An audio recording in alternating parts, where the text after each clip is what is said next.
on you. Complete Nonsense Podcast, say the word, and let the weird drop if you hadn't already heard.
I got you. That's it. All right, here we go. The music is on right now. All of a sudden, everything gets fucking real. When the music is He loves you guys. Can. Oh have yeah. That. You guys can have that. If you're gonna be in the shot, you're gonna have to either get next to me. I can't hear you. Yeah, no, you can't hear me. Nah. Yeah, I hear you now. we're gonna have problems already. All right. We start this show out every fucking time, and it's always a problem, you know. Well, here we are back in where are we? Workspace Collective. Workspace Collective. We like this place, you know. We one day they'll sponsor us, but what we do with this place is when we have one day. Did everybody check their microphones for hair? Just make sure everybody checked for hair. We had to check that. Get a wipe down. We checked. We had to look. Our guest. Say that. Our guest is already checking his shit. Right? Too late. We played a prank on you. All right. So let's get right to it. Let us talk about So D's Rangers are done. Yeah. Rangers are done. We're hockey guys. We're big hockey guys, right? My New York Rangers, I went and watched them. This is the last Thursday. So I was away for the last 3 days going to the Rangers playing Florida Panthers, and then they played the Tampa Bay Lightning yesterday. So I made a little trip down to Miami and Tampa Bay for the last couple of days. So we're kind of fucking beat up. But, we're done. No, Not all of us. My Rangers are done. That's true. My Rangers are done. Lightning's not done. Yeah, Here we go, baby. Yeah, it's rough that they're not done. It's one of the saddest things because my team's never out of it. Yeah. They're never not in the playoffs, and this is the first time in a long time they're out of the playoffs. Wow. It happens. I mean, hockey you can never predict, man. You just can't predict. You want to. You can't. You really can't predict it. You know. We'll figure out if our guest is a hockey guy. I bet he's a football guy. He looks like a football basketball guy, man. Yeah. Well, you can't just say he's basketball. Why? You can't say he's football. You can't say. I said football because he looks like he's built, man. He's short. He looks like he's gonna dunk on you like 5 seconds. Tall guy. 100%. He's going to do that. He gets in trouble. So let's get right into our first guest. Our first guest, we only do one guest at the show. Let's hear it for Calico. The Surrealist. Huh? What's up, my friend? How are you today? Thank you for having me on the show. Oh, we appreciate you coming. So let's get right into it. Now, I know what the Surrealist is. We're gonna test the D's. I'm not 100% sure he knows what the word Surrealist means. Now, we have some fun with him. Right? What do you got? What do you think Surrealist means? You ready for this? I am. Did you look at? First of all, did you look it up? You did. All right, he did. No doubt in my mind. So but what do you got? So what I'm saying is, it's like where you have like dreams that you become. You make it into reality, right? Like an art. Yeah. Like you're bringing your thought process to the stage. Kind of close. I like that. Yeah. That's like the deep way of looking at it. You know? So like that's I'm a like deep the person. Accurate way of looking at it. You're saying deep as in deep is close. Well, yeah, Yeah, it's definitely. Well, that's the accurate. That's like the thesaurus. That is that is That's Webster's. what I read. Right. Yeah, that's what you read. I was gonna wonder if what you were gonna do. Right. But how do you define your surrealist attitude? Where did you come up with Calico the Surrealist? Man, that is right off the bat. That's a good We question. gotta know who the fuck you are, Great man. You know what I question, mean? man. Because the surrealist part of it, I was in a hip hop group that I started back in 94, 95, somewhere around there, and the group was called Surrealist. Yep. That's what we called the group. And basically, I went through the thesaurus and I was trying to find a name for the group. Me and two other guys that we rapped together. The name fit us very, very well. So, long story short, I loved the name and I did so much under the name that I had to keep it. Okay. So I had to find a way. So I attached it to my rap name, Calico. Okay. Calico the Surrealist. So instead of just being Surrealist, the group dismantled. Now it's just me. So I'm the Surrealist. Did you get Calico from that as well, or is that something that your real name Calico? No, he's a rapper. I know that, but I'm saying where did Calico come from? Yeah, Calico. Rapper. That's a Where'd you Calico. come up with Calico? Because he had a cat. That's actually where it comes from. We've been studying. I didn't study. I just rolled the dice on that one, boys. Yeah, man. Roll the dice. It's really weird, man. Because in the hip hop culture, a lot of people associate Calico with the gun, Of course. right? But Because as rappers we're hard, it's Calico the gun, Right. But actually, that was my number 2 guess. But I figured you probably went with a cat for this intensive purposes. what's weird. That's exactly where I got the name from, man. And it goes back to junior high. There was this play, read-along play, and I was chose to play the part of the Calico Cat. Whenever the Calico whenever the Calico Cat was to read, and we all know the Calico Cats are these multicolored cats. Correct. So it's Yeah. like orange, brown. Right. So long story short is I come from a biracial background. Mm-hmm. So what had happened was in junior high, kids were stupid, and they used to always pick at me for being biracial. Yeah. I grew up in the 80s, so back then being biracial isn't as accepted as it is today. Right. Yeah. I'm surprised by that because I'm a New Yorker. Yeah. And I don't know. We had a bunch of again here, Florida. Oh, We yeah. in Okay. the South, So Yeah. That's true. Yeah. That's true. Yeah. So coming up in the 80s, and my mother is Caucasian, my father is what they call African American. So, that's a whole thing. You get go back into the 80s, you get the movies Jungle Fever and stuff like that. I'm a big 80s Michael guy. Jackson with the black and white thing. It was a whole thing. Yeah. It really was. It really was. Yeah. So anyways, junior high, my character was the Calico Cat. And, I kind of just embraced it. Kids was picking at me, oh, yeah, you the Calico Cat. Instead of looking at it as something that was Negative, I just embraced it. Yeah. How many group members were you guys? It was 3 of us. It was 3 of you. Okay. Yeah. And the band, the rap, what'd you call it? Rap trio? Hip-hop group, yeah. Hip hop group. There you go. Was called the Surrealists. Yes. Okay, gotcha. And what were the other 2 guys' names? Oh, we're gonna give them a shout out. Okay, cool. Give 'em do you want to shout them out? It's all good. Yeah. The original members of Surrealist was Calico, Trip, and Unique. And what happened? It just fell apart, or everybody moved on? Yeah, we fell apart. Some moved on. Yeah. Some got booted. That's the game, right? That's the game. Did you have a label? I mean, this is hip hop. You Yeah. know what I'm Right, saying? man. No hip hop group stays together. Yeah. Correct. Correct. Except Did we have a label? Yeah. We Did you get started a our record? own, Did you guys start a label? Did you get a deal? Me and Trip, we ended up getting a deal, and then we ended up breaking that deal, going with another deal, and starting our own thing. Okay. So Yeah. that's So how many records did you guys put out? oh man, professionally, I have 3 professional records. Okay. Two- Mastered, two mixed, the whole group- 9 yards? Yeah, everything. nice. Nice. Yeah. 2 group albums and 1 solo album. Oh, okay. Right.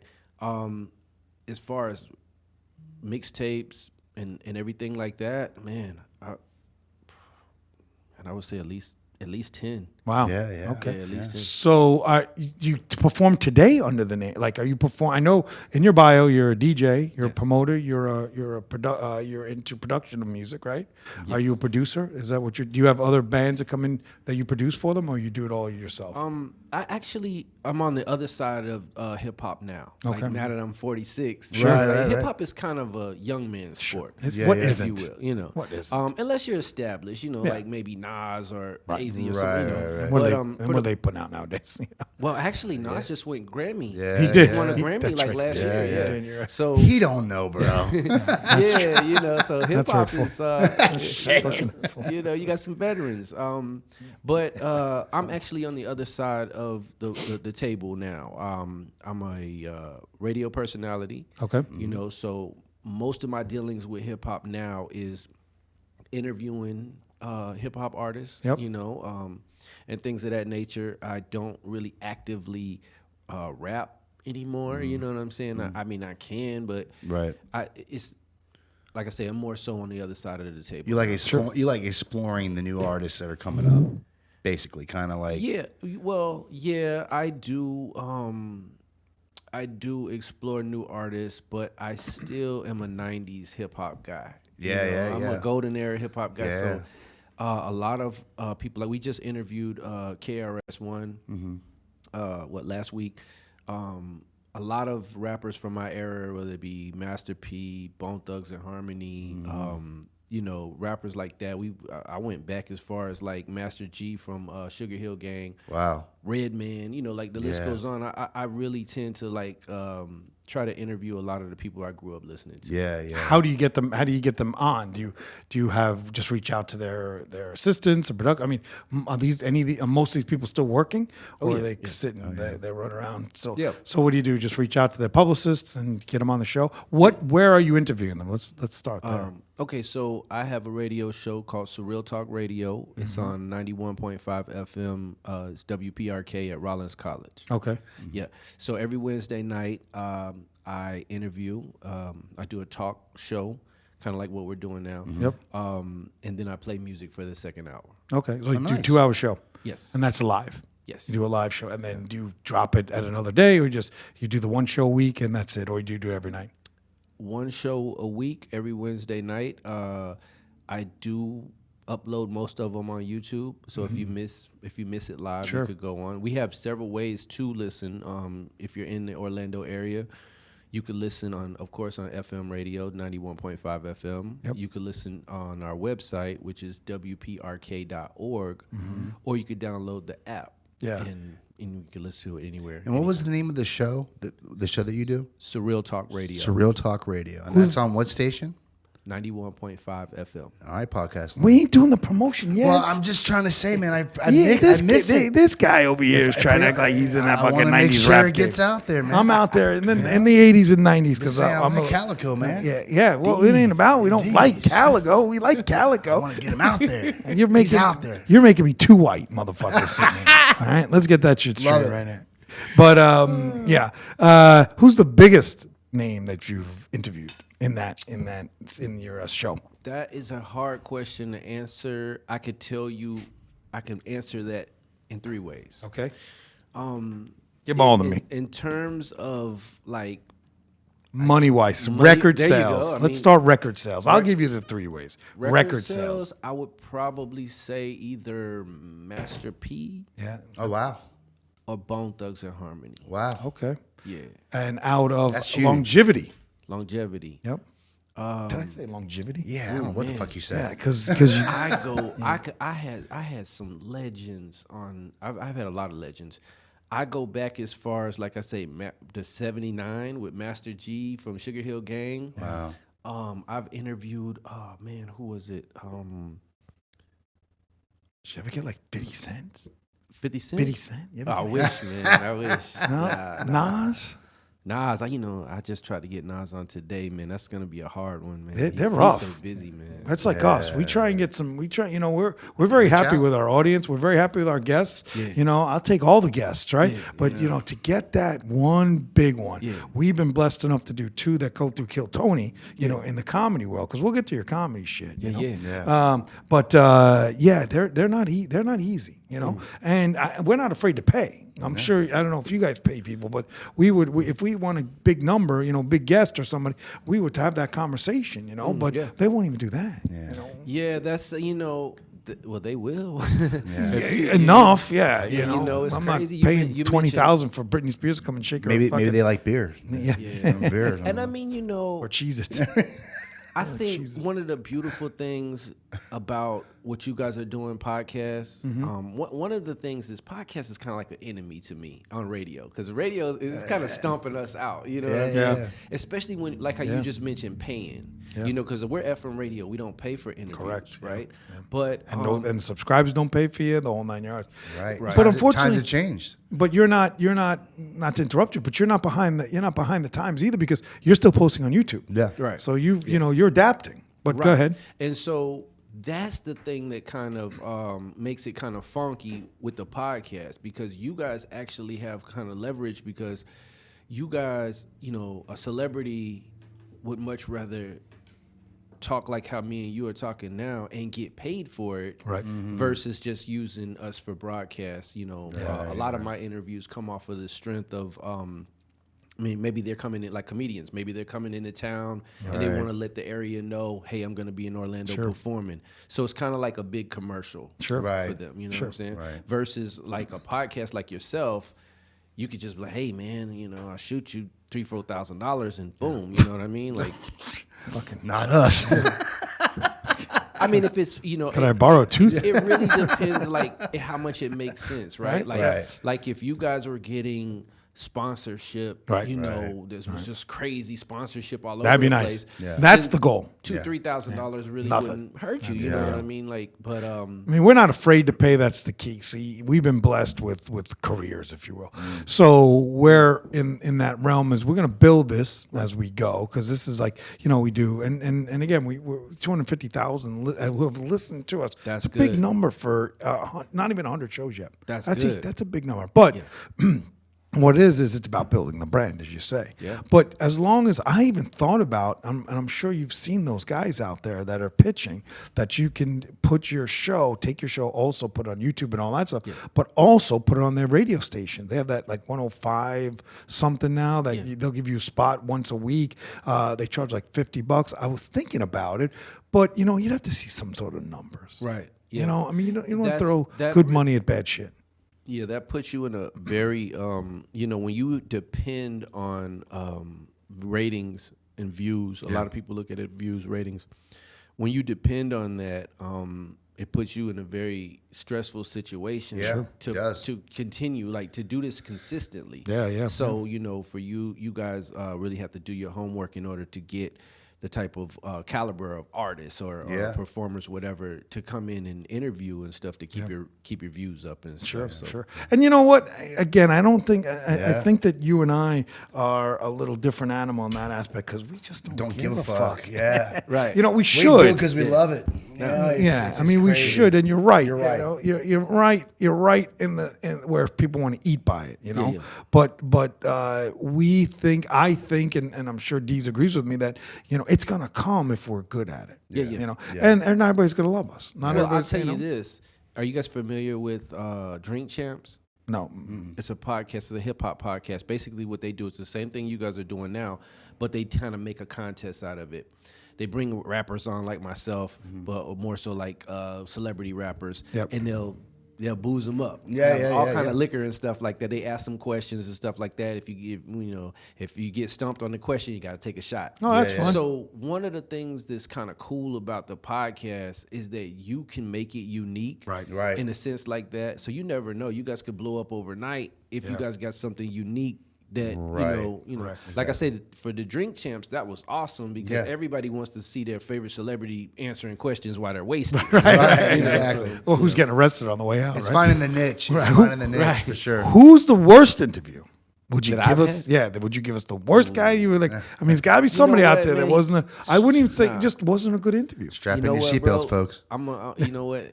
I'm gonna give y'all something. I'm gonna give y'all a Here gift. we go. Yeah. And I'm gonna say this because this brother deleted me on Facebook. I don't know why he deleted me. He's just weird. But anyway, there's a brother named Sion, right? This dude, and the reason why he was the wackest interview for me is because I'm asking him questions that only he can answer. Right. I'm like, okay, so hey man, this is a love song that you wrote. Was it inspired by anything, or were you just being creative? You Sure. know? He's just like creative. I would love this I'm like, come on, story, man. Talk to me, man. This is your time. The you lights know? are on. Right. Yeah. Like if you guys were asking me questions, I was like, yeah. Yeah, right, exactly. Yeah, well, yeah. We Calico. Right. Can you spell it? No, I don't want to. The Surrealist. Yeah. Surrealist. Yeah, right. That makes sense. I mean, if they're gonna be a bad interview like that, Yeah. but and you know, we've had some interviews that we've struggled with. Yeah. We just fucking plug on. Like Yeah. it's like you don't have a choice. Right. I look at the clock here because I'm watching the clock, right? Yeah. And I'm just thinking, all right, so I got more time. What the fuck are we gonna fill? And then you'll get the comments. Well, what the fuck didn't he interview more? Because did you watch, you douchebag? You know. Well, you know, I started out. I've only been doing radio for this is like my 4th year doing. Oh, it, okay, right? nice. Very So nice. I started out one of those ones where people. I would get the comments and people say, "Oh man, we don't want to hear the host talk so much. Let the guest speak."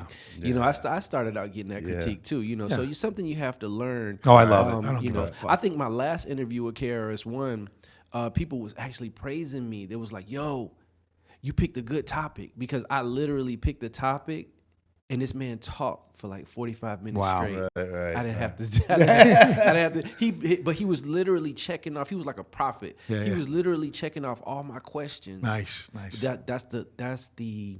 That's the beauty of starting out with a good topic. Sure. Right. How did the interview play out with the views? It was beautiful. Oh, Well, it's fairly new. It was like last week. Oh, gotcha, So I'm gotcha. like 200 and something views right Yeah, now. that's good. That's good. Again, anything over 5. Yeah.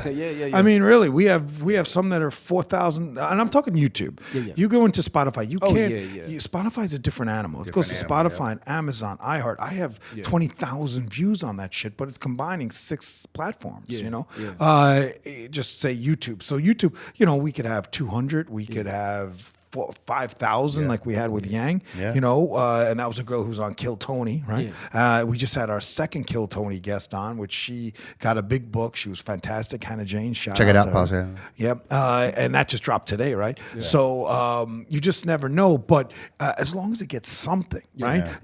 For your own head. If you have to eat on 200 views, we're fucked. Giving hand jobs behind the dumpster. you know? Well, if I could say this, I always say this, right? Because people always are into the views. I made a Facebook post in like 45 minutes. It got like 799 views in like 45 minutes. Yeah. Right? And I posted a video on YouTube that I had on for like a week. It only gets like 200 views. Yeah. So my thing is, it's not about the views. It's about what you do with that. With that interview, you know what I mean? I use one interview to get my foot in the door for another, and that's how I build my platform. I don't like try to say, oh, I did one interview and now this has to get me a million views. Right. How do you get your interviews? Do you do like what I'm doing and him doing? You're reaching out yourself, or do you have people helping you do that? Yeah, it's all me. Everything I do, everything is us. Is all me. That's entrepreneurs, bro. That's entrepreneurs. Everything you see is all me. I reach out several different ways. I have relationships. I started out as a hip hop artist in the early 90s. Right. Again, I was signed in the 2000s. So I have a history, and I'm a very step-by-step type of person.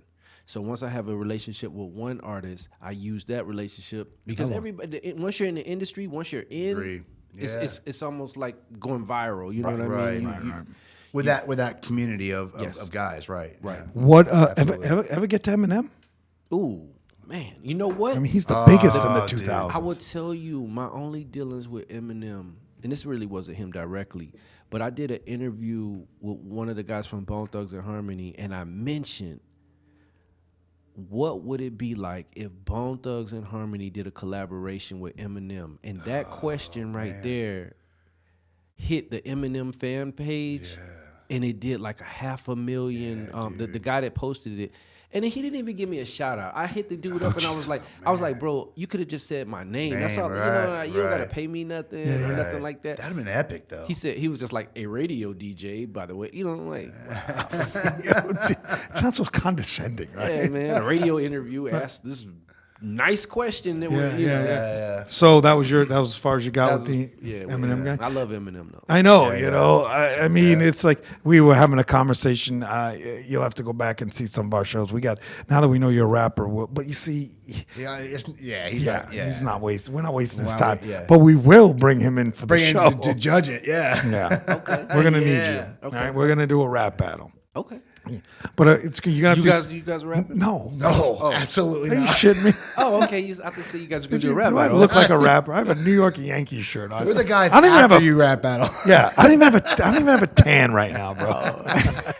I'm fucking tan. We blow the whistle, we ring the bell. Yeah. That's it. Yeah, that's it. And we when we roast. And then we look at that's you it. and go, "What happened just now?" Yeah, right. Was that good? After we shred them, we'll be like, "Was that good?" Yeah. Right.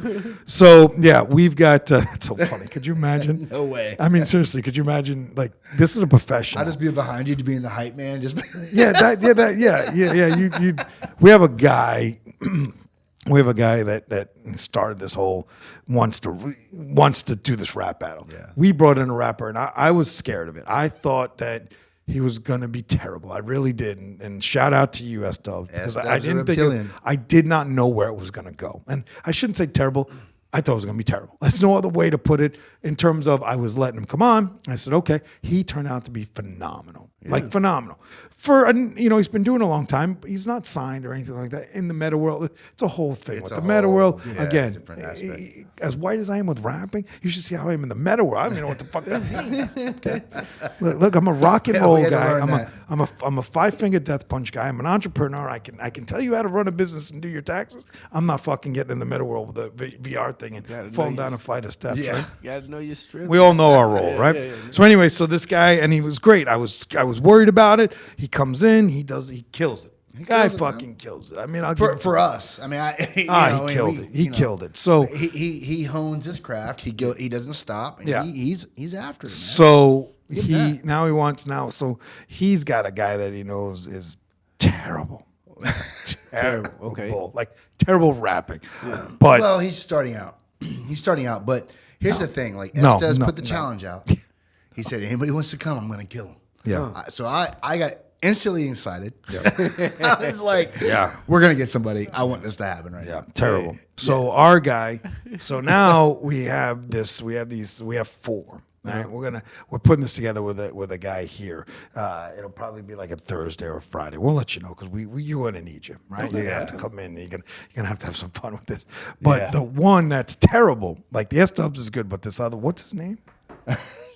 Pacific Heights or something. Pacific Heights. And then he changed it to Our Dog 1, 2 or something. I don't know, man. I liked it. I liked it. It is rolled into like Indian rapper. No.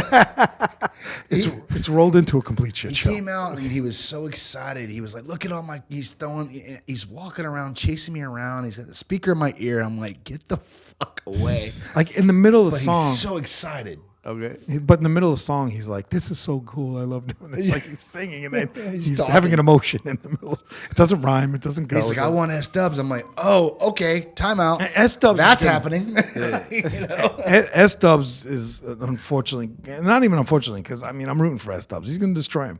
But I'm thinking back to the minute that we just said that to Calico. We're like, hey, and then, right away we're thinking, okay, is he in the rap album? No. Not a fucking shot. I mean, could you imagine? He's excited. Right. No, I'm talking about saying to Calico, hey, want to be part of this? Of course. And not rapping. Part of it. He could be a part of it. He is not I will not let this man who's been since 1980 a professional rapper. He would make him look like fool. He'd make us all look like fools. That would be great, though. No, it would not be great. That would be not even for him. It would. I get excited about things like this. That's just me. This is my idea. I fucking love it. So that's where we're at. Yeah, you got to watch S-Dubs or Reptilian. Okay. Interesting interview. Great guy, whole 9 yards, but it's morphed into this where we are now stuck with, and I'm okay with doing it. I want to see if we can like turn it into, the roast battles as a rap battle. Now let's fast forward into how do you go from a 90s, late 80s, early 90s hip hop artist to a comedian? Yeah. Okay. That's interesting. I'm not a comedian. Okay. All right? Oh, you're not. I thought no. you do some comedy. I do comedy shows. Oh, you okay. produce. So you host Yeah, I said produce. What am I having a stroke? I don't know. Yeah, I am not a comedian. Sound like me. I have a lot of comedians, but me personally, no, I'm not a comedian. I love comedy. You know, I'm a big fan of comedy and comedians. But no, I put on shows. Okay. Where local comedy clubs? Or at the college? No. We use a venue downtown Sanford. Okay. We use a venue to do. We've been doing we actually just started doing. We incorporated a comedy show into our talent show. Okay. So what we do is we do a talent show at 7:00, and then we clear out the building, and then we do an all-adult comedy show afterwards. What kind of talent show? It's a variation show. So the talent, it could be anything: singing, rapping, dancing, Juggling. Yeah, we've had just about everything you could think of on that stage. I've had a lady come out there with dogs flipping and magicians and Once a week, once a month? every quarter. It Oh, used okay. to be once a month. Okay. But we, just to try to get better turnouts, we gave ourselves more time to promote. Yeah. So we do it every quarter. Now, are they competing, or are they just are they just getting on stage to just show the act? Yes, it is a competition. We give away $500 for each show. Oh, wow. So on our variation show, we have 10 acts. We give everybody 5 minutes to perform. Right. In the variation show, it's an all-age event.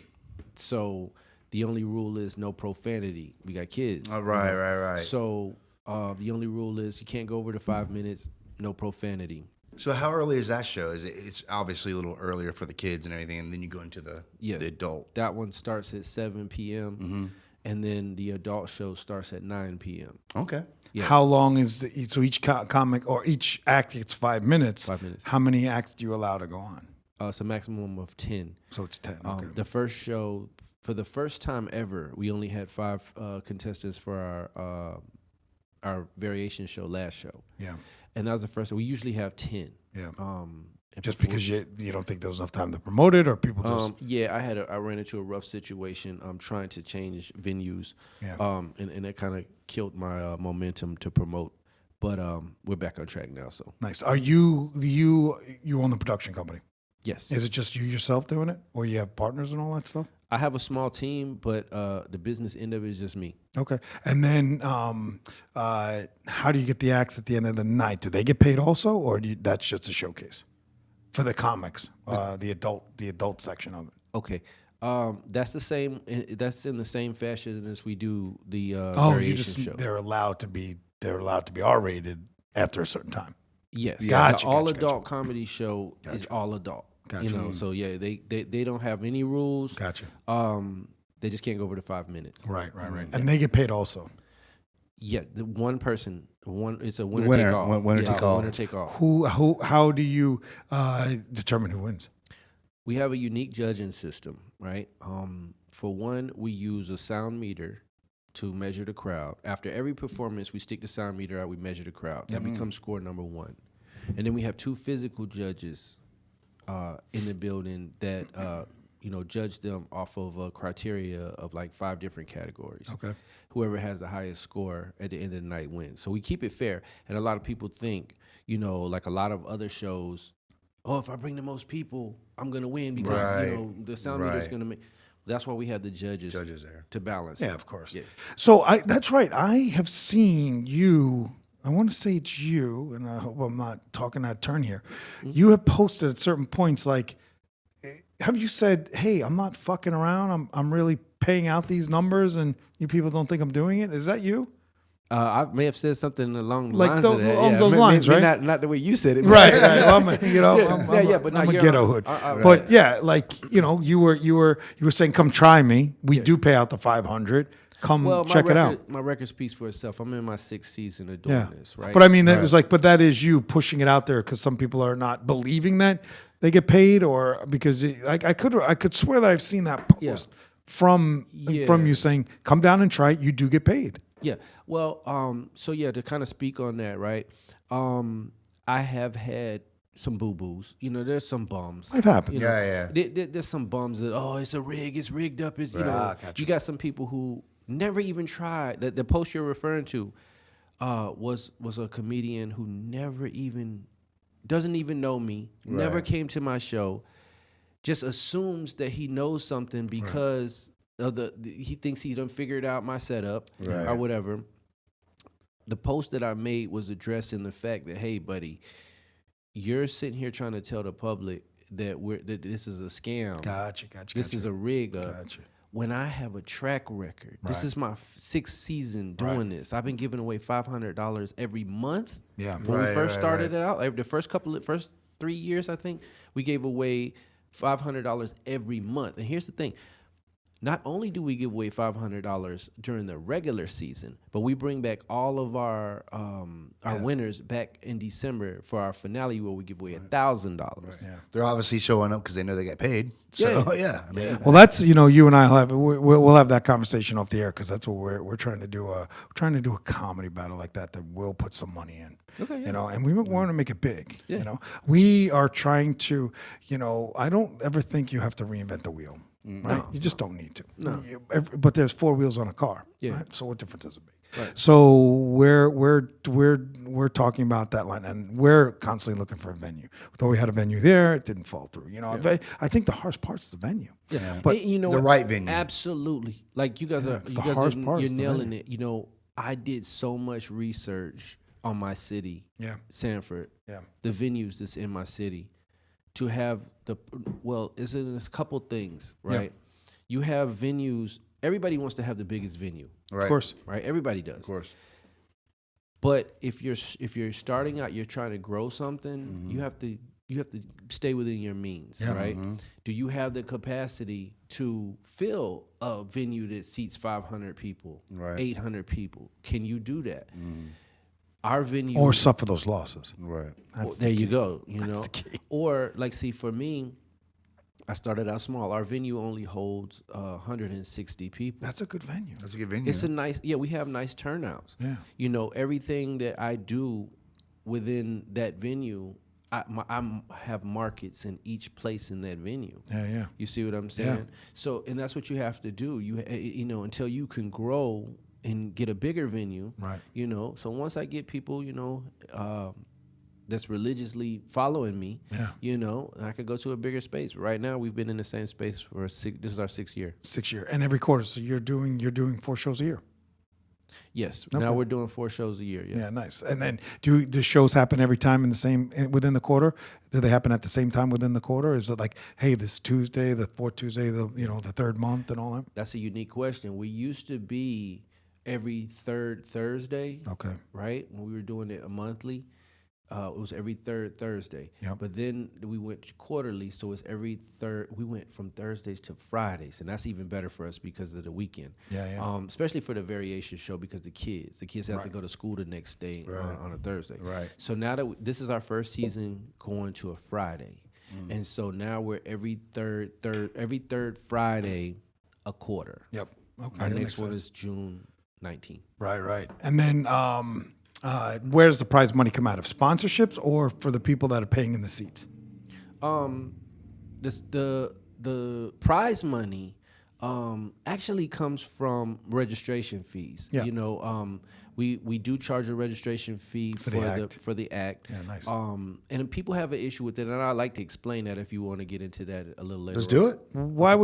You know, there shouldn't be. Well, an investment in yourself. Yeah. Right. End that argument real quick. Here's the way I deflate that really quick, right? You have a lot of people have an expectation that something like this should be free for them because they're the performer. The people are coming to see them. They're not coming to see me, they're coming to see them. And that's true. Right. However, I always ask them this. What is my security? If I tell you you could come perform on my stage for free, and I'm promoting for you, I got flyers and stuff. Hey, AC, D's is gonna be performing. Showtime comes up and you don't show up. Yeah. Or you bomb. Or you absolutely. It's not even about the bombing. It's about not showing up. Period. Not showing up. You just don't show up. Okay. Right. Don't show up.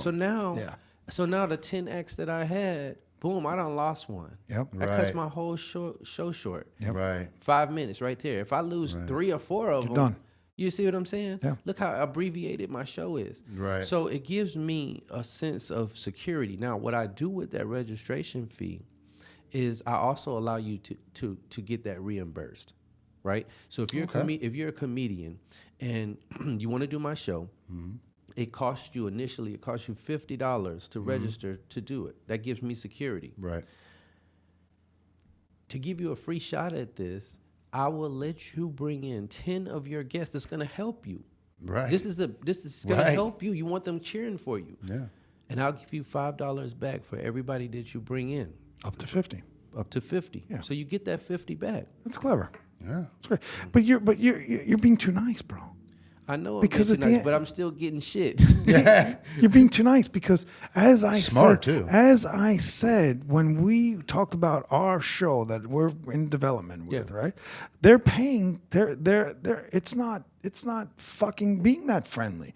It's you're gonna pay to be on the show because first of all that bumps the prize money up. Yeah. Second of all, it does that. Yeah. But anybody who's anything worth of anything in business, are you trying to tell me they don't pay for they don't invest in themselves? Well, listen. I mean, think about it, right? Well, listen here. This podcast, we're $10,000 into this. You know, where any venue you're gonna go, you're gonna spend some money here and there. And I'm sure if we went through your financial records for the last 6 years, I'm sure you've lost some money here and there. So invest in yourself. I would say this. For one, I've been blessed. I may have only had maybe 2 shows where I was in the red. No, good. Right? It's great. I've either broke even or made money or profit every show, and that's just a blessing. Yeah, but that comes from being very meticulous in every area, not just the formula of the show, right? Not just putting together the show and the mechanics of how the show works.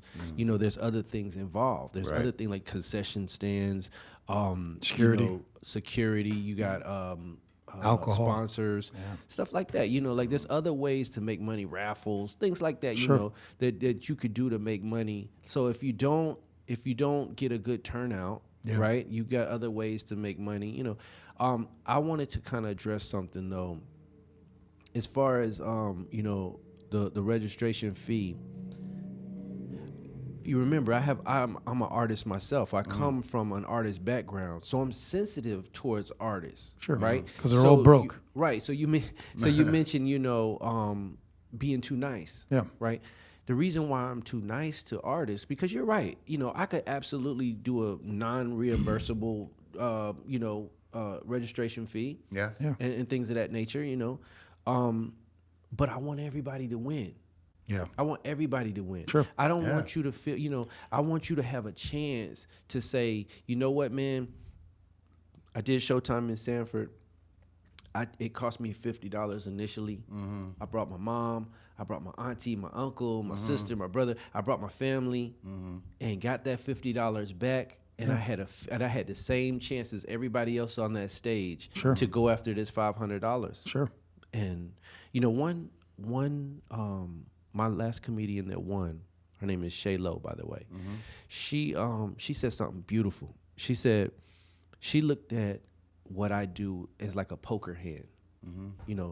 You pay your money, everybody put their money in the pot, and somebody's a winner take off. Of course. And she was like, the thing that I really liked about what she said was, she said the thing that brought her the most joy was knowing that even if she lost, she supported a local comedian. Yeah. And we're learning that the comedian group is a pretty tight-knit group. I mean, from all the comedians we've had on, sure. They all know each other. And there's fucking a lot of drama. Yeah, a lot of fucking drama for sure. A lot of fucking drama. Comedians are a whole different form of entertainment. They really are. Than rappers and TV stars and movie stars. yeah. You know, there's no divas in fucking comedy. You know? Oh, and I'll tell you too, with my radio show, I don't only do rappers and R&B artists. I've do them all. I've had big time comedians too. Oh, nice. I've had Michael Collier. I've had Lavelle Crawford. Yeah. Bill Bellamy. Wow. Cheryl Underwood. Okay. Oh, yeah. That's another one. I didn't even mention her, but she's huge. Huge. You know? She's huge. Yeah. Yeah, but I mean, I don't just do, you know, like when they get ready to come to the improv. Yeah. You're calling them. It's a night.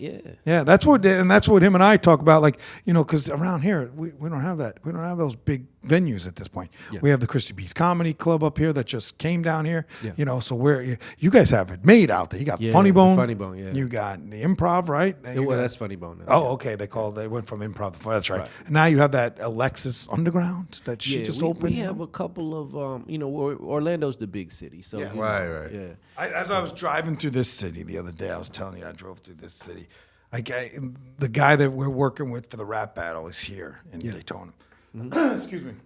And I called my wife. I texted her. I said, "This is not a big city. Like this is not a downtown area. This is fucking sad. It used to be. It's no longer. Where? I don't know. There's no building over 12 stories. There's no 90s. It was a big place. But there's it's there's no high-rise buildings. There's no downtown area where you can get a nice meal. This is a beach town.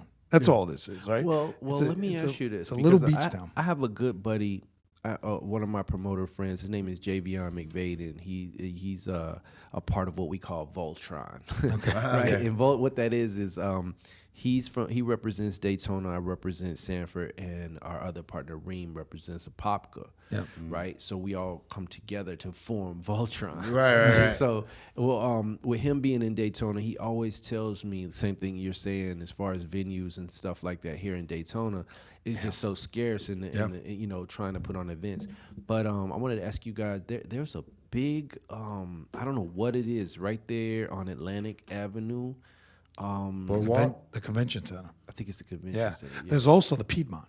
Yes. Yeah, the Piedmont. Yeah. The Peabody. Peabody. But the Peabody holds 3,000. Yeah. Oh, that's a nice that's a nice what venue. I'm saying. We got the Dr. Phillips that's center. huge. But you guys have that. So and the Ocean Center, of course. We got the Ocean Center, but that's an outdoor amphitheater. Oh. Yeah. Yeah, that's they put on cool. big shows there. And they do like a lot of music there. Yeah. But the problem with that place is it's an outdoor venue. Yeah. So you're subject to weather, rain as Florida is. Yeah. But the Peabody is a great auditorium. Yeah. But it's I'm looking into working with that, even to do our live podcast. I want to be able to get you again. You look at Kill Tony. That's the route we're taking in terms of roast battles and stuff, and that's why I think you and I will get along real well with the Deezers here, right? So I think we could work on some stuff, right? Okay. So anyway, but that's a big venue. That's that's venue. 2,500.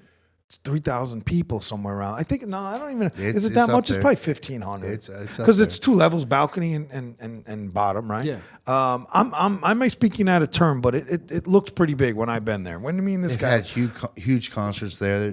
Jay Coy came. Big comedians. Aaron Lewis we watched there from Stained. The guy from Stained. Yeah, but it looks huge. But interesting enough, within that to get that place. To get that place, you've got to pay security. You've got to pay ticket holders. You got to pay. Yeah. You know what? It's crazy. In my city, Sanford, come on in. Our biggest venue holds 500 people. Yeah. That's it. Yeah. Our biggest venue holds 500 people. That's still big, bro. I mean, that's big. I mean, but it's a nice little venue. If you want to get a major headliner, right. It's going to be tough because they're going to require. Imagine if a major headliner wanted like 10,000. Oh yeah. Well, you see what I'm saying? And then, like you said, you got to pay for the building. Yep. You got to pay for security, insurance. You got to pay all of these fees. Right. By the time you do that, the venue's making more money off of your event. Right. Than you are. And that was one of the reasons we didn't go to one of the venues. Yeah. it's amazing. That's the hardest part because all you need is the home. Like you got to find the home. and then you build the brand. Right. You know, it's easy to do this. And again, you know, if we ended up having to do a podcast and now we're going to move into like the live stuff, even if they're not listening, go live, you know, like you're doing the radio show live and then you drop it. But we don't do live, we drop it, right? Yeah. But I'm going to start moving into live stuff, but if we could get a home for the show, and then again, we're doing a podcast do our show like this on Sunday and Mondays when we shoot, and then do a live show Thursday, Friday, or Saturday. Right? Yeah. Now you do a Friday night. Now you get, hey, Calico, come on, bring some comedians up. Let's do a roast battle. Now you're doing a live show. Now if you can do that once a month, twice a month, now you're building the brand. Right. And that's what it's all about, because once you get the following, they'll come. They'll come. But I think, unfortunately, for what we're into, you, me, him, in this realm, is we've got to invest. There are way too many production companies for comedy. There's a million of them. Everybody's doing them. You know, let me get my friends to go down to this place or that place. You know, let me put the show together. I respect that they'll do the work for cheap, because a lot of comics will come in. They won't be too expensive. Yeah. But if you want to get the big names, you're not going to be able to offer them $200. Yeah, right. Exactly, you know? And because it won't make sense, you know. Like, it doesn't make sense to me. It doesn't make sense for you know, because you have to know your artist, right? Mm-hmm. If you're an artist, you know, certain artists, they could just tell you by the size of your venue.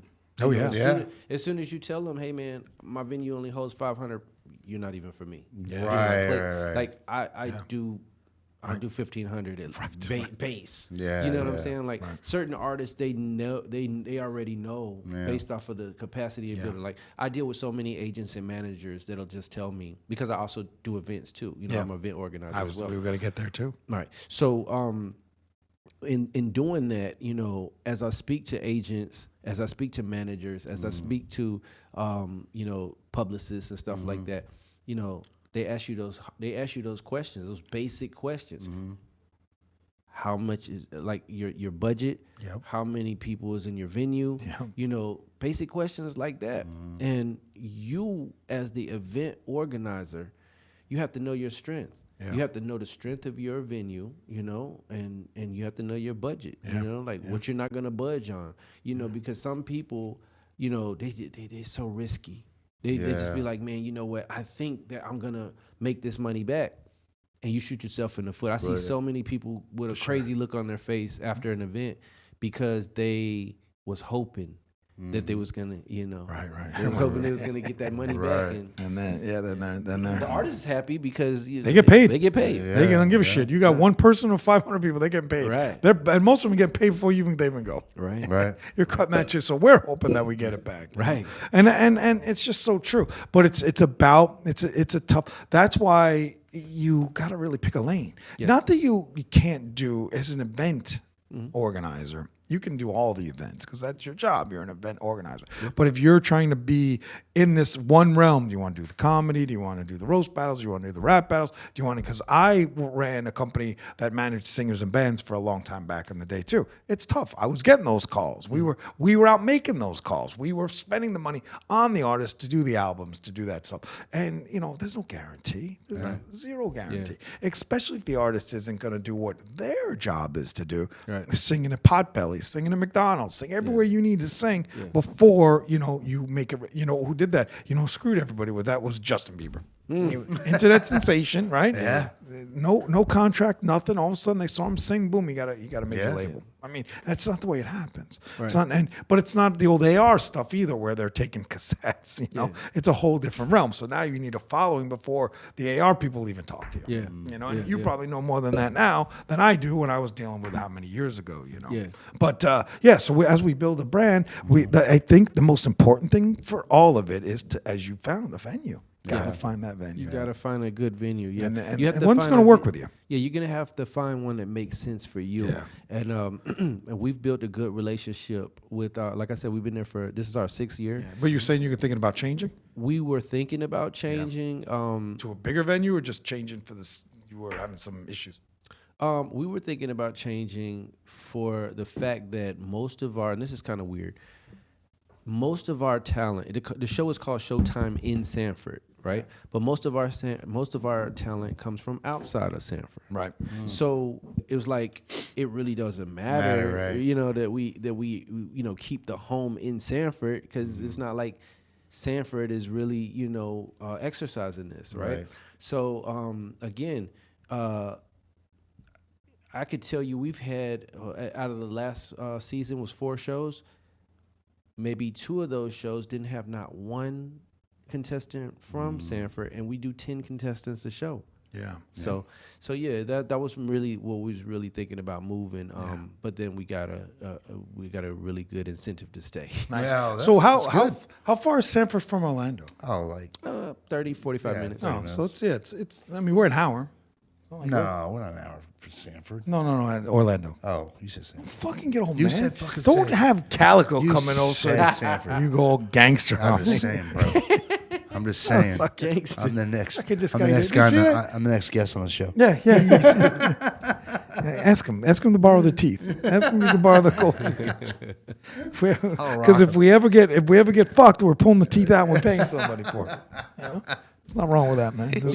We'll get it there. All right. So now another question. Let's go get into your event coordinator or planner. You can't call you a planner. That's like a wedding chick. All right. I mean, you're an event coordinator, right? Event organizer, yeah. Yeah, organizer. Yeah. So, what do you go out and find the talents? Same venue? Do you do that, or are you doing other events outside of Florida, all over the country? Tell us a little bit about that, if you would. Well, I'm a DJ. Okay. And so weddings, bar mitzvahs, that kind of thing. Anything. Okay. Like I'll DJ anything. Gotcha. Anybody, you know, I'm mainly a hip hop and R&B DJ. I am kind of stacking up my. I'm gonna call it my Caucasian crate. I am kind of. Let's get something straight. You need that bar mitzvah. Hey, No, but how do you no- feel about rap battles, DJ? Rap battles. No, you almost I fucking actually- let's rewind for a quick second. Excuse me, Calico. You thought about asking him to be in it. No, I totally judge it. Hey, no, I would love to judge it, man.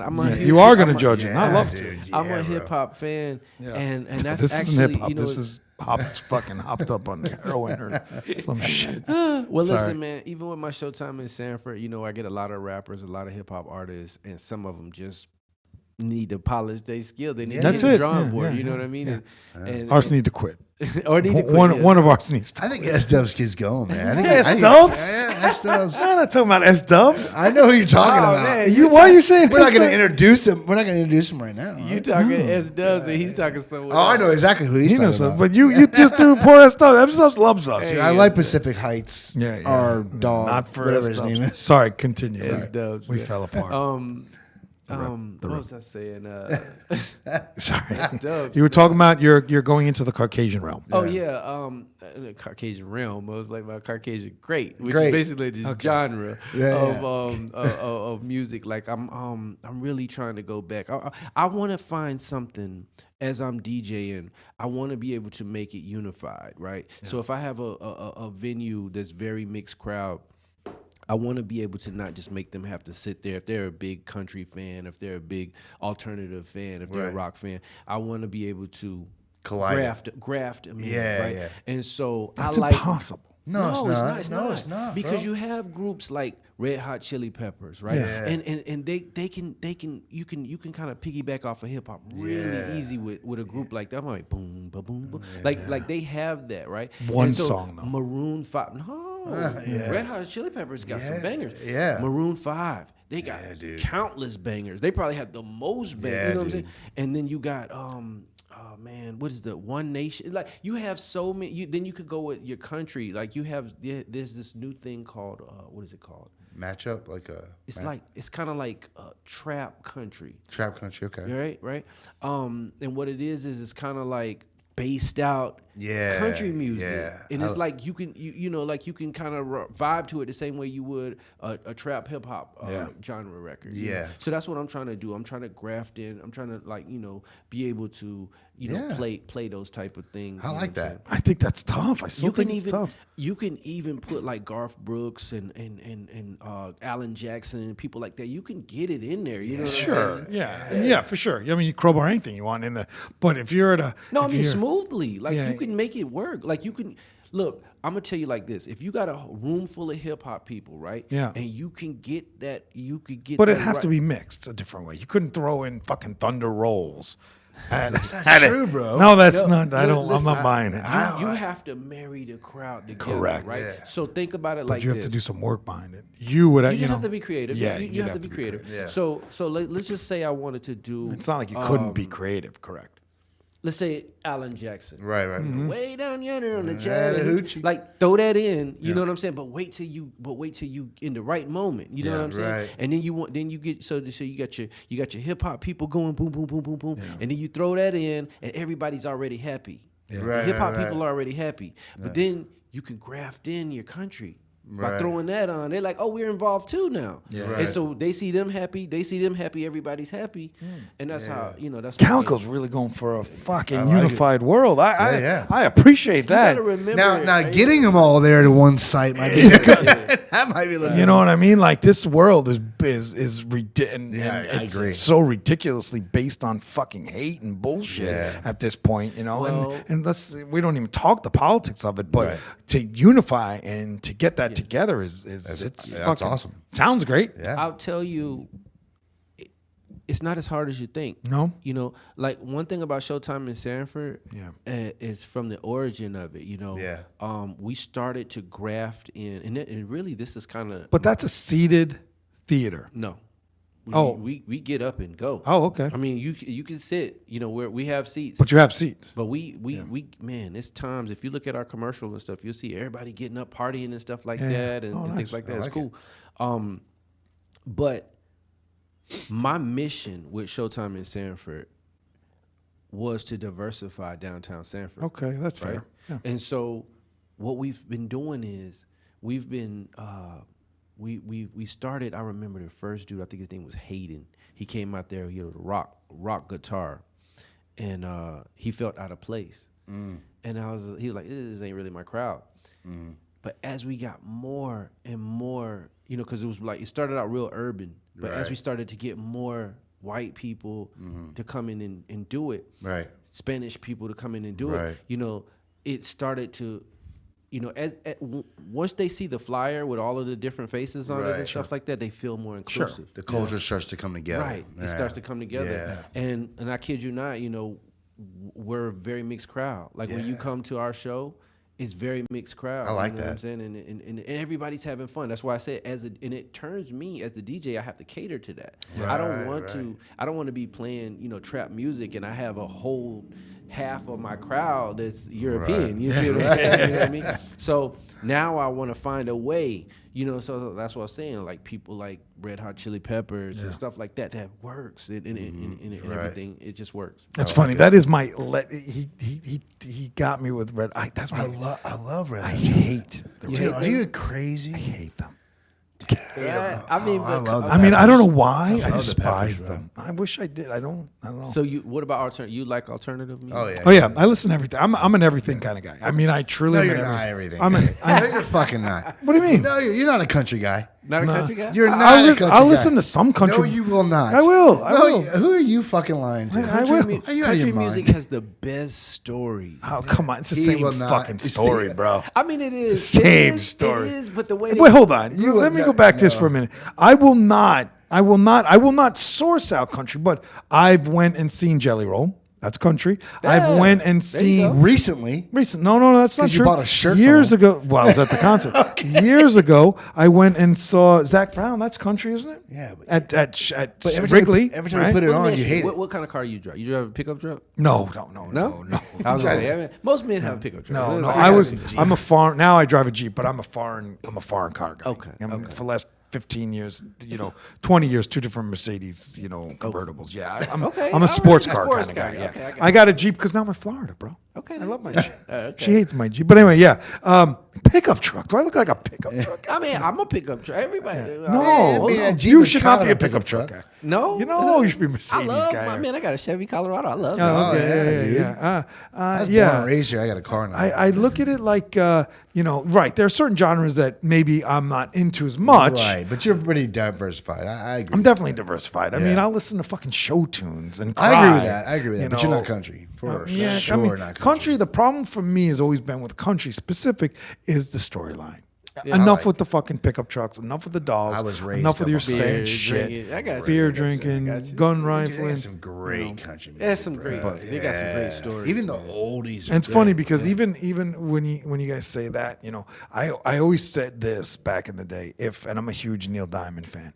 If Neil Diamond was to sing like Master of Puppets, okay, from Metallica, which is a That'd be song. kinda crazy. Think about it, which is a song about cocaine. Right. Okay. And he sang it with his twang, sweet man, you know what I mean? Everybody would it would have been a different song, right? Right. It would have been like his genre because I mean, it would have appealed to more masses than the 18-year-old kids that we were at 16 years old. yeah. So it really depends on who writes the song and who records the song. Because think about it, you can't tell me that Stan from Eminem, right, which is a great song in and of itself, did not get even a little cooler when Eminem did it, when Elton John did it, right? When he came in and did that song, it went to a whole different crowd. And that's what I was saying about grafting in. I agree. I 100% agree with that. Yeah. I think that like, here's another one. Remember, what's the group? Jay-Z did a song, the encore song, and Limp Bizkit. Oh Yeah. That was awesome. You are taking Well, that. he did. You are showing your age, bro. He did it with Those That guys, was an those awesome. guys Chester. are- But that's What's the name of classic. the Like, guy? Bennington. that song No, it never wasn't gets Limp old. Bizkit. Yeah, it was. No, it was not. It was the Chester guy who passed killed away. himself. That's Limp Bizkit. That's not not Limp Limp- Bizkit. it's, That's it's, yeah. Now you're gonna make me crazy. He killed himself. But the thing about it You is, talking about Nirvana? no. I got it. I'll look it up. I just can't But think of the name, but you should have, but you're digging back, bro. But that's a classic song. It never Yeah. gets old. Yeah, If you're- you could play that in a club right now, and people will still, yeah, absolutely, dude. Yeah. I mean, I remember when he did that. Who was it? Lincoln Park. Linkin Park. But again, the both of you. First of all, you're fucking both acting old. First of all, I know it. You're both acting old. He's talking about Californication they have not put out a song in 20 fucking years. But he said You're now talking about Chester Bennington, who's been dead 10. Well, yeah, but that was who did the collaboration Yeah, with he was- Jay-Z. He was dead 10. He's been dead 10. Linkin Park. Okay. See, I'm in the realm of, I am 100% in the realm of, I move forward with the music. I love me. Like, you probably remember the days, and I know he does, going to FYE, right, on a Tuesday, because all music came out on Tuesdays, right? Yeah. Movies and music always came out on Tuesdays in our generation. Yeah. Go fingering through the fucking album. I'm a vinyl collector, fingering through that until it turned into CDs and tapes. I mean, this guy can attest to. I have 5,000 He's got a lot. CDs. I had 10,000 until my ex-wife took half of them, right? I have 10,000 movies that aren't even opened, right? But anyway, neither here nor there. But that's what we did. We go through everything and see it. We don't know the artists and all that stuff, right? So the music was coming out. We don't have that. We don't have that anymore. We don't. So these guys, you guys are talking about, you're talking about Limp Bizkit and Linkin Park, and he's talking about, Red Hot Chili Peppers. Those fucking guys are 20, 30 years old already. They still rock, bro. Do they? They do. They're classic rock. I would say those Classic are rock. timeless records. Yeah, yeah. They're I time. agree. They are time, but now they become your daddy's classic. No, bro. We are called gentlemen. I don't know if I know he's out. I can clearly see that Calico gets out in the world. I know my buddy here, my partner, right? We're called divorced dad rock. Yes, we are. 100. You've heard that term, I'm assuming. No. Creed. Fucking Nickelback. Fucking all the shit that's only 20 years old is now called. All you got to do is Google tonight. Divorced dad rock. All of it. There's certain songs. Now you talking about classic songs, and you got timeless But songs. classic songs, right? Majority Aren't of you the- tired of the? Aren't we but they're- tired of hearing the same 12 Hold on. songs? But as majority of the classics? songs on the radio are those songs. I mean, you get a slight case of new people on there. Well, But that's the majority of them are like Chili Peppers, Linkin Park, Every time I Limp hear Chili Bizkit. Peppers, yeah. know, Every time I hear all those On guys alternative, anyways. on that one station that's here in Orlando, WJJ or something, they play the same 5 songs. But that's the beauty of the internet, because you can go to Apple Music and just pop in Apple Music, new music, and they give it all to you.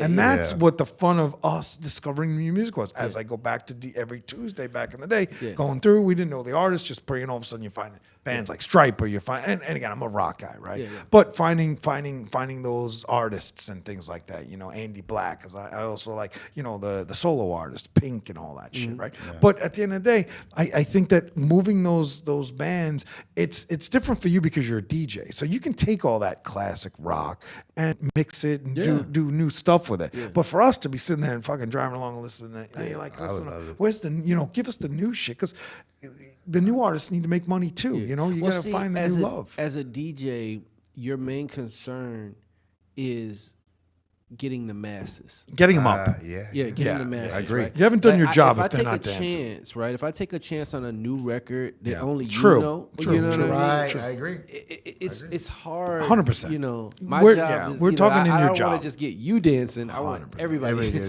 But that's the unfortunate part of what keeps that shit alive, because that shit would not probably stay alive because again, you're going to move into the new generation of classics. Yeah. Again, look up dad rock. Divorced dad rock nowadays is all those bands that we loved, and you can't tell me everybody didn't love Creed. They wouldn't be as big as they were. Everybody, I love Nickelback's tagline, Nickelback fan or liar. Everybody shit on Nickelback for the last, 5 years. But again, they were huge. But because you guys as DJs have to keep that shit alive, that's why, and Californication's still playing. And you gotta think about it like this, right?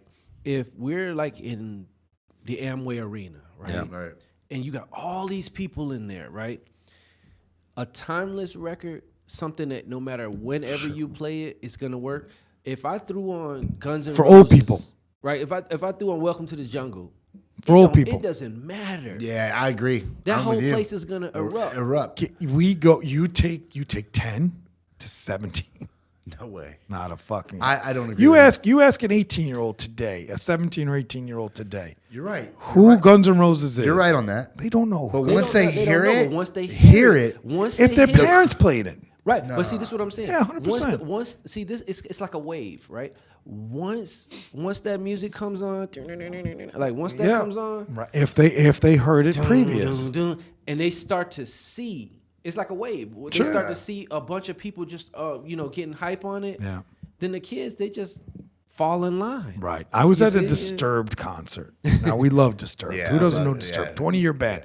There are certain acts that are machines. Okay, and in your category of hip hop and stuff, you have the Beastie Boys. They were a machine. You have Run DMC. They were a machine, right? Yeah. All the other ones that came and went, you have a certain select machine. Nas, 50 Cent, all those guys, right? Yeah. There's a very small collection of those guys, in my opinion, right? It's a vast sea, but there's a small collection of guys that have withstood the test of time, right? And I'm not talking classics. I'm talking they can put something out now. It'll be good, right? Same thing with rock, right?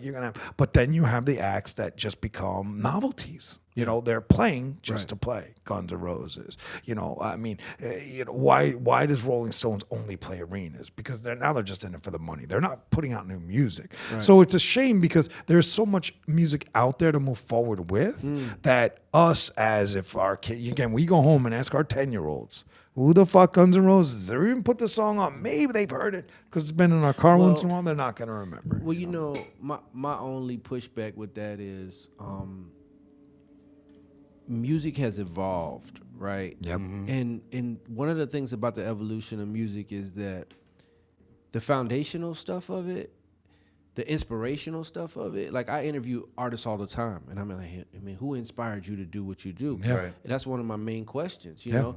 And, people are gonna, oh man, Guns N' Roses.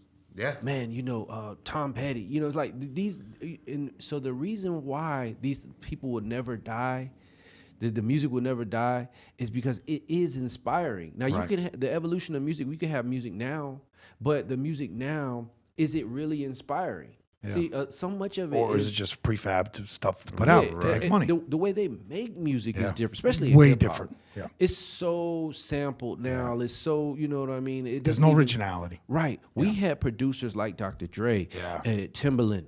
And that was making beats, and now they have the programs now where they just drawing beats. I mean, look what we can do. He actually has an advertising persona.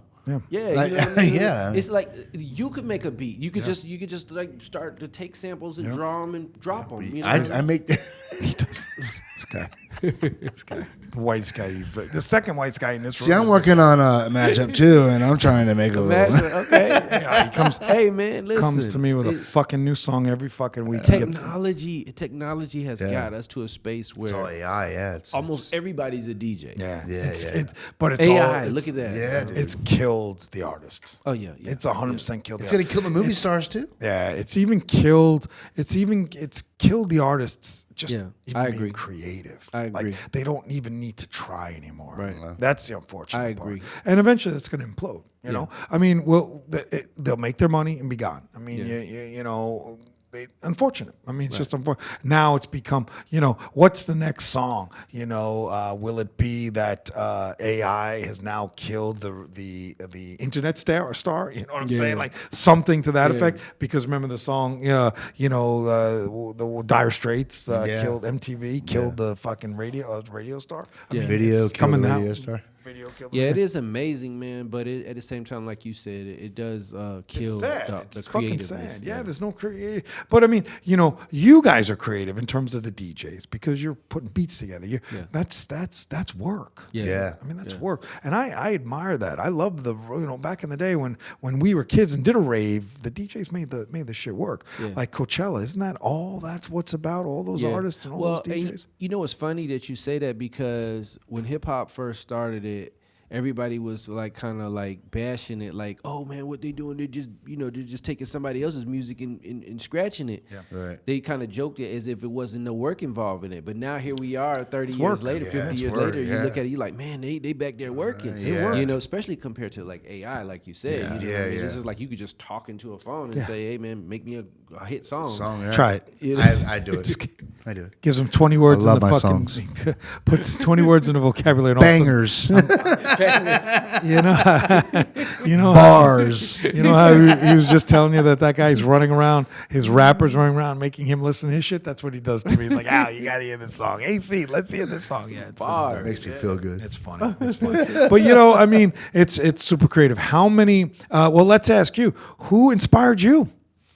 I mean, you were as a rapper, as an artist, as a hip hop artist, yeah.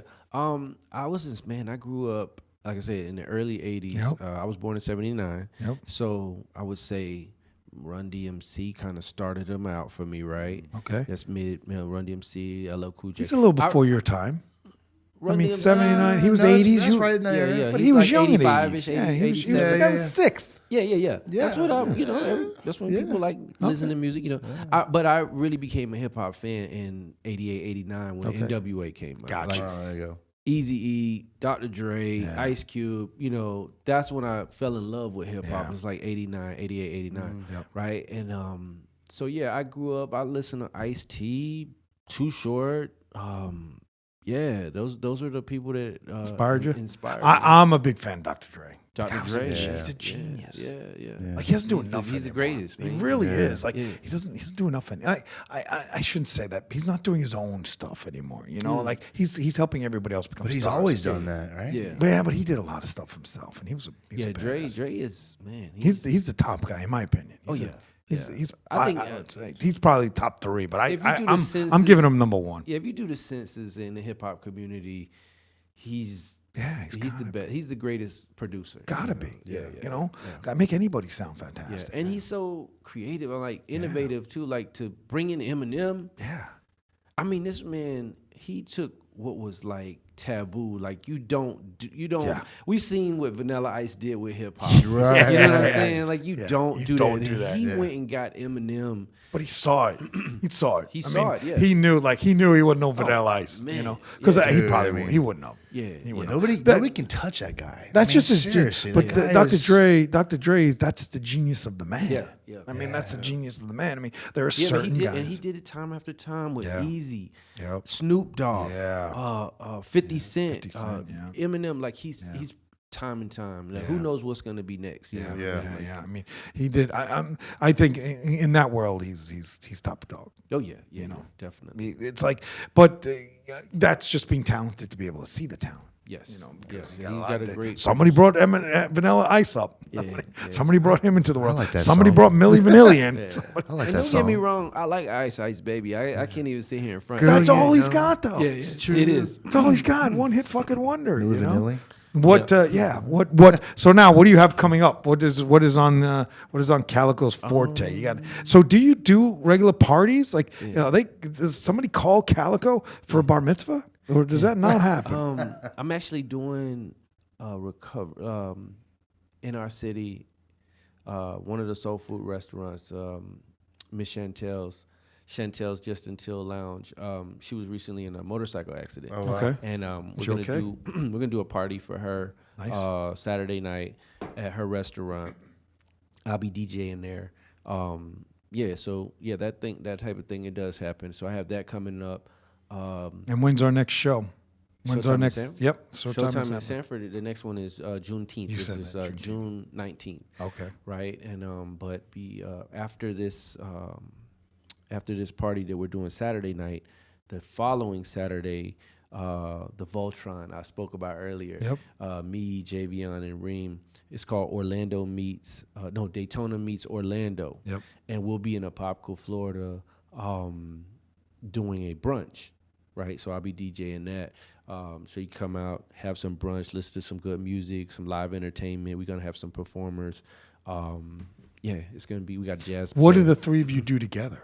I know you called Voltron, but what you didn't really elaborate on. What you just put on a show? So our roles is basically Javion. He's very into R&B. He's a very rooted R&B singer. Okay. Right, rhythm and blues, and I have a huge hip hop background. Yep. And so Reem, he's kind of like the businessman. So we just kind of all come together To put on a show. To put on the show, Gotcha. yeah. So it's just a brunch situation where, like you see, you're sitting there eating, vibing to the music. We have live. I'm also I am a DJ, but I'm also like a sound man as well. So I'll be, curating the music as local R&B singers hit the stage, grab the mic, and perform. We have a saxophonist that's going to be out there performing, and some rappers that's going to be out there performing. No, that's pretty cool. That's cool. And one last question on that is, when you say brunch, different restaurants? Or like a brunch place where you... This one is in what's called Morena's. It's a Latin restaurant in Apopka. Yep. And so, I just did an event, what was it, last night? Oh, man, it was last night. No, my bad. It was Tuesday. Man, it was crazy, too, because we brought in Dame Dash, who's one of the founders of Rockefeller Records. Him, JT Money, Tom G. We were in Lake Mary, Florida at a place called Made in Puerto Rico. Yeah. So another Spanish restaurant that I DJ'd at. Oh, nice. Yeah. All right, so that's the stuff coming up. All right, let's go and wrap this up. How'd you like this? I loved it, man. Do you want him to be in the rap battle? I wanted to make those songs. That's what I'm saying, bro. I'm going to hear fucking songs about it's going to be your fault. I'm going to be texting you fucking tomorrow saying, this motherfucker just made me another song. He said, let's do it. I'm going to slam them all together. Let's do it. Watch Bangers. Bangers. So let me, we're gonna start with you. Everything okay? Anything else we should know? Anything that Calico wants to throw out there as we wrap this show up? Man, you guys have been great, bro. Like I'm trying to think if there's anything. No, man. Like you guys covered a lot. We appreciate it. We try. You're going to give us, we'll go over this at the end of the show. All right, so we're going to start wrapping this up. Ooh. Anything you want to pitch out there? June 19th, throw it in right. Well, you did already. Yeah, you can do it again if you want. June 19th is going down. We got Showtime in Sanford, variation show, all adult show, all adult comedy show that's going down June 19th. We also have this weekend at Miss Chantel's. We also have next Saturday, April the 26th, Morena's. It's Daytona meets Orlando. Y'all come on out. How do they find you, bud? Find me at just put Calico THA Surrealist in the search engine on anything, whether it be Facebook, Instagram, all of that. Just put Calico, that's CALICO THA Surrealist. That's SURREALIST. I love it. This guy. We like this guy. We're fans. I love it. All right, what do you got, big boy? Well, thank you, Calico, the Surrealist, for coming down. We love the fact that you took the shot to come with us today. Yes, sir. Check us out, like us, subscribe, You know the whole gig. Leave a review, baby. Calico, we appreciate it. We hope we did you some justice. You and I have been working on it for a long time. You and I will be discussing some shows that I think we can make happen. Oh, yeah. Even if we jump on, we figure it out. And also, we got to get him to wrap up. Yeah. We might have to do a couple lines just to shut them all the fuck up. Oh, dude, I would love that. I would fucking love that. No, you'd embarrass him. We appreciate you coming down, my guy here. I couldn't have been without you. Sorry, Scratch couldn't make it tonight. And, until then, we say AC out.